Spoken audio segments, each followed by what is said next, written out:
मैं engineer Dinesh YouTube channel official ज्ञान बिंदु क्लासेज के ऑनलाइन प्लेटफॉर्म पर आप सभी का स्वागत करता हूं।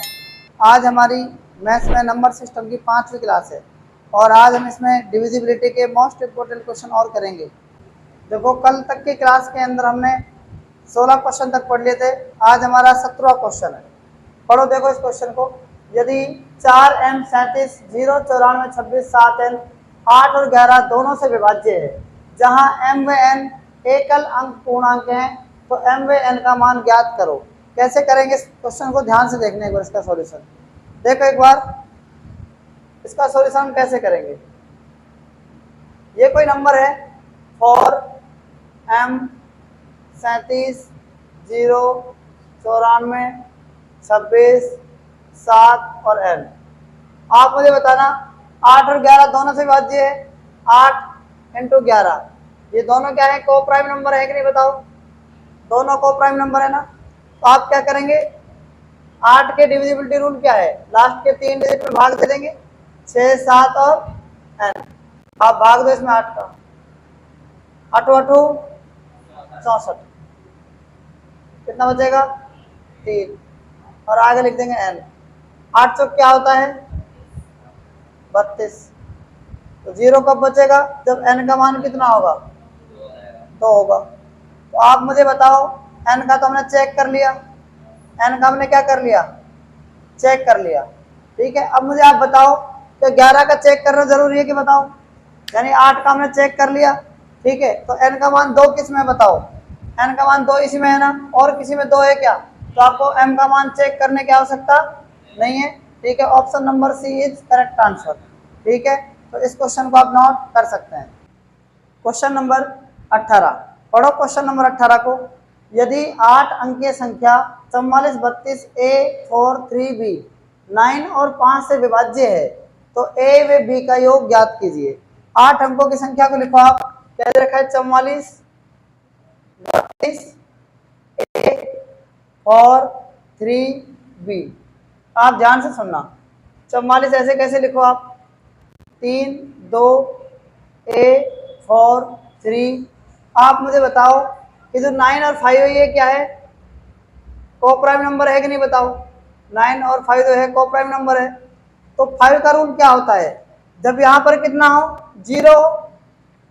भाई 5 का नियम क्या होता है, 5 का विभाज्यता का नियम होता है जब इकाई अंक 0 हो, यानी b की वैल्यू 0 हो, ठीक है। उसके बाद आगे देखो ऐसे कैसे, यह इकाई अंक कितना हो 5 हो, और 3 और 0। अब 0 की जगह यहाँ पर क्या रख देंगे 5। या तो कंडीशन क्या हो 0 हो, या कंडीशन क्या हो 5 हो। यानी 5 का डिविजिबिलिटी रूल क्या होता है, अगर याद अंक 0 हो जाए, मान लो b का मान, या 5 हो जाए, यानी इकाई अंक पर b है ना, तो 0 हो जाए या 5 हो जाए, तभी तो इस 5 का डिविजिबिलिटी रूल होगा ये। दूसरी बात क्या है, मैंने b का मान तो कितना रख दिया बताओ, या तो मैंने रख दिया 0, या क्या रख दिया मैंने 5। अब a का मान आप देखना यहाँ पर क्या हो सकता है, ऐड करो, 4 और 4 8 और 3 11 और 2 13 और 4 17 और 3 20।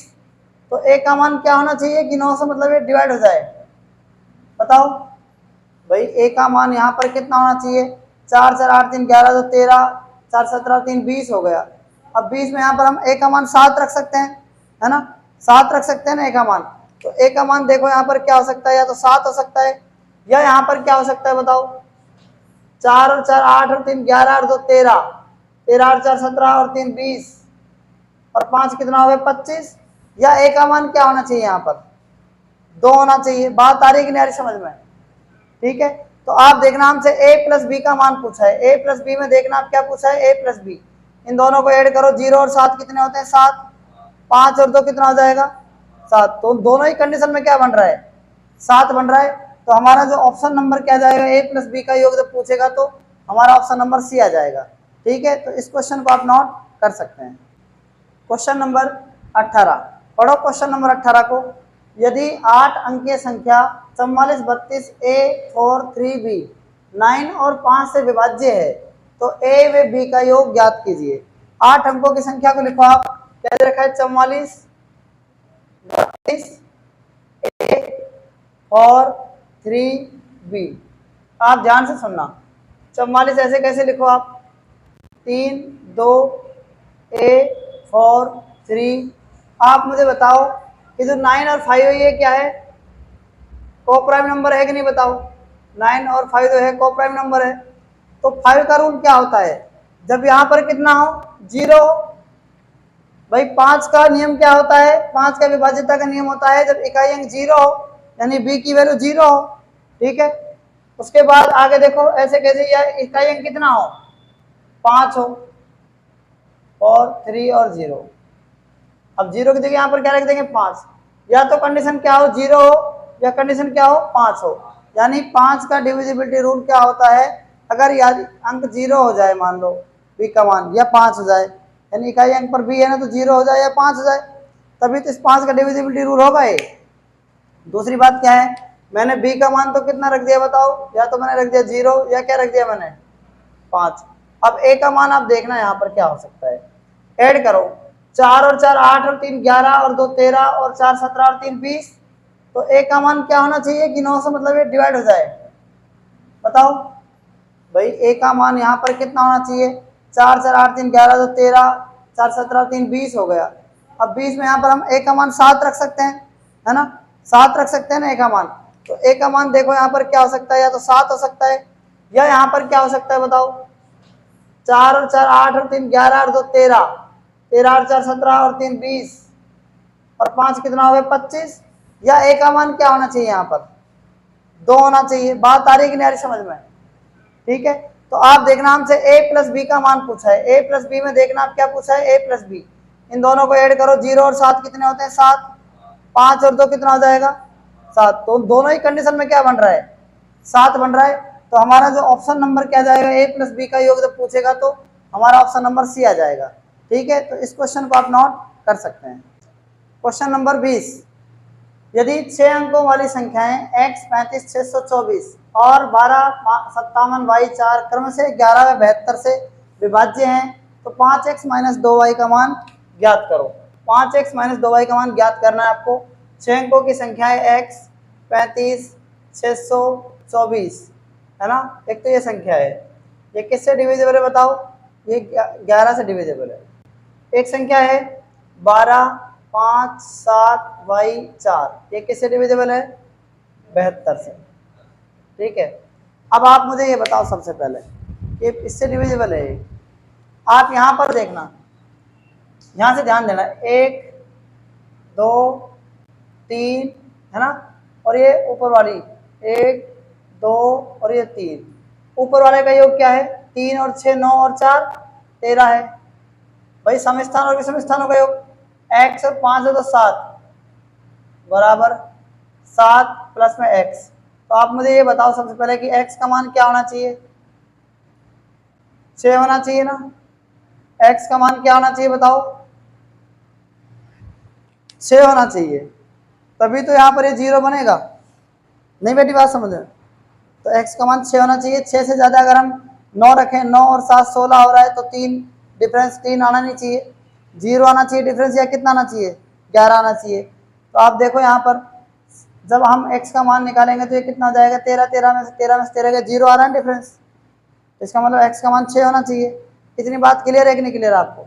अब आप यहाँ पर देखना, इस 72 के को प्राइम फैक्टर क्या हो सकते हैं, 1 2 5 7 y 4 में हम 8 गुणा 9 भी तो इसका भाग दे सकते हैं, 8 गुणा में 9, क्योंकि 72 के को प्राइम फैक्टर क्या है बताओ, यही है ना, 8 × 9। तो अपन 9 का रूल चेक करते हैं सबसे पहले, 1 और 2 3 3 और 5 8 8 7 15 15 और 4 19 19 कितना है, 5 2 7 और 8 और 4 12, सॉरी 1 और 2 3 और 5 8 7 15 और 4 19 19 ही हो रहा है ना, 5 2 7 8 4 12 2 3 5 8 7 15 और 4 19 हो रहा है। कितना हो रहा है, 19 ही हो रहा है, 4 7 11 5 16 2 18 19। तो ये 19 प्लस में क्या आ रहा है, y आ जाएगा। 19 प्लस में क्या बच रहा है बताओ, y। तो आप मुझे बताओ कि 9 और 1 10 होता है ना, तो 10 में 1 + 0 होता है, फिर प्लस में y, और ये 1 प्लस में y हो गया। तो आप मुझे ये बताओ सबसे पहले तो कि y का मान यहाँ पर क्या होना चाहिए, बताओ y का मान यहाँ पर क्या होना चाहिए, 8 होना चाहिए, क्या होना चाहिए, नहीं होना चाहिए 8, तो y का मान में फिलहाल 8 रख रहा हूँ यहाँ पर, तो y का मान 8 रख रहा हूँ, रख दिया मैंने y का मान 8, क्योंकि मैं 1 प्लस में 8 करूंगा तो 9 हो जाएगा। अब दूसरी कंडीशन देखना, इसमें 9 का रूल तो सेम बैठ गया, 9 का रूल तो इसमें बैठ गया। अब 8 का भी तो चेक करते हैं, 7 y का मान 8 रखें तो यहाँ पर 4 रखना पड़ेगा आपको, तो 8 रखना पड़ेगा यहाँ पर। अब हम किसका रूल चेक कर रहे हैं, 8 का, 8 रम 72, 6 बचेगा और 4 8 8 64, इसका मतलब क्या आ गया, ये मान y का मान कितना है यहाँ पर 8, सही है कि नहीं बताओ। तो x का मान तो कितना आ गया था 6 और y का मान कितना आ गया 8, क्या पूछा है हमसे 5x माइनस का 2y, x का मान कितना है 6, y का मान कितना है 8, 5 6 30, 30 में 16 गए, कितने बचेंगे 14, तो option number A is correct answer आ जाएगा। तो इस क्वेश्चन को भी आप नोट कर सकते हैं। क्वेश्चन नंबर 21, यदि 708x 6y 8z9 वाली 9 अंकों वाली संख्या 99 से विभाज्य है तो x plus y plus z का मान ज्ञात करो। तो देख लो यहाँ पर कोई संख्या लिख रखी है मैंने 708x 6y 8z और 9 किससे विभाज्य है, ये कोई संख्या लिख दी मैंने। अब इसमें 99 से विभाज्य है तो 99 का को प्राइम फैक्टर क्या होगा 11 इंटू 9 होगा। अब आप दिमाग लगाओ कि इसमें या तो 11 का या किसका 9 का रूल होना चाहिए, या तो 11 का या 9 का। अब 11 का रूल क्या होता है आप ध्यान से समझना, तो मैंने कहा आपसे कि ये वाला है ना, ये वाला, ये और ये 7 और 8 कितने हो गए 15, 15 और 6 21, 21 और 8 29 और 9 कितने हो गए 36, तो 36 प्लस में क्या आ जाएगा, अब देखना आ गया 36 हो गया ना। अब यहाँ पर देखना ये कितना है, ये कितना है बताओ 0 है ना। देखो या तो आप 9 का चेक कर लो पहले, या आप किसका चेक कर लो 11 का, तो 9 का चेक कर लो कोई दिक्कत नहीं। 9 में क्या होगा 7 और 8 15 और 6 21 और 8 19 और 9 कितने हो गए 19 और 9 हो गए 28, 7 और 8 15 और 6 21 और 8 29 और 9 29 और 9 38 हो गए। अब 38 प्लस में क्या जाएगा x प्लस में y प्लस में क्या जाएगा z। अब 38 को फिर से जोड़ दो, अब 8 और 3 कितने हो गए भाई 3 प्लस में ऐसे 8 जोड़ सकते हैं ना अपन फिर से, x plus y plus z, 8 और 3 कितने हो गए 11, 11 में फिर से आप जोड़ दो ऐसे x plus y plus z, 1 और 1 कितने हो गए 2 प्लस में x प्लस में y प्लस में z। अब x plus y plus z का मान क्या होना चाहिए आप ही बताओ, क्योंकि 9 का रूल करने के लिए आपको यहाँ पर इनका मान कितना होना चाहिए, कितना होना चाहिए या 7 होना चाहिए या, तो देखो x plus y plus z, या तो इनका मान कितना होना चाहिए 7 या कितना होना चाहिए 16। अब आप बताओ मुझे यहाँ पर कि यहाँ पर x प्लस जो y प्लस z है, ठीक है, यहाँ पर 7 तो इनका मान है नहीं, इसमें क्या पूछा है x plus y plus z का मान पूछा है ना, तो यहाँ पर 7 तो ऑप्शन में है नहीं ना, क्या है यहाँ पर, तो राइट आंसर क्या जाएगा इसका 16 आ जाएगा। तो आपको 11 का रूल चेक करने की आवश्यकता नहीं है, तो इस क्वेश्चन को भी आप नोट कर सकते हैं। क्वेश्चन नंबर 22 पढ़ो, यदि x तथा y किसी संख्या 34 7xy के 2 अंक इस प्रकार हैं, इस संख्या 80 से पूर्णतः विभाज्य है तो x प्लस y का मान ज्ञात करो। आप मुझे बताओ संख्या क्या दे रखी है 34 7x और y, ठीक है, के 2 अंक इस प्रकार हैं कि संख्या किससे विभाजित है 80 से पूर्णतः विभाज्य है। तो आप मुझे बताओ कि इसमें हम 80 का डिवाइड कर रहे हैं, किसका डिवाइड कर रहे हैं 80 का डिवाइड कर रहे हैं। 80 का डिवाइड कैसे कर रहे हैं 3 4 7 x और y, 80 के आप क्या करेंगे को प्राइम फैक्टर तो कर सकते हैं अपन, क्या हो सकता है बताओ? 10 8 80 हो सकता है क्या, है ना, या 16 5 80 हो सकता है। 10 इंटू 8 कर दो आप। अब 10 और 8 के को प्राइम फैक्टर बन रहे हैं क्या बताओ आप? नहीं बन रहे ना, वैसे तो को प्राइम फैक्टर नहीं बन रहे ना, लेकिन अपन कैसे कर सकते हैं, अपन 10 इंटू 8 कर सकते हैं। इसमें क्यों कर सकते हैं? ताकि अब यहाँ पर क्या है, आप देखो 8 इंटू अपन 10 कर देंगे ना, तो इसका मतलब यहाँ पर क्या होना चाहिए, कहीं 0 होना चाहिए ना, इससे कट जाएगा। अब क्या बच गए 400 4 7 और x। अब इसमें आप 8 का डिवाइड कर दो, 8 का डिवाइड कर दो आप, 8 45, कितना बचेगा 7x, 8 9 72। अब बताओ x का मान कितना, 0 कब बनेगा, जब x का मान 2 होगा। x का मान तो आ गया 2, x का मान क्या आ गया 2 आ गया। और y का मान कितना हो गया बताओ, y का मान कितना हो गया 0 हो गया। तो यहाँ पर क्या आना चाहिए 2 आना चाहिए, आना चाहिए ना 2, x प्लस वाई का मान। तो कोई भी ऑप्शन नहीं आएगा इसमें से, ठीक है, तो ई ऑप्शन आ जाएगा none of these, none of these. Clear है ना ये बात? तो इस क्वेश्चन को भी आप नोट कर सकते हैं। आज तक इतना ही, बाकी हम कल पढ़ेंगे, तब तक के लिए धन्यवाद।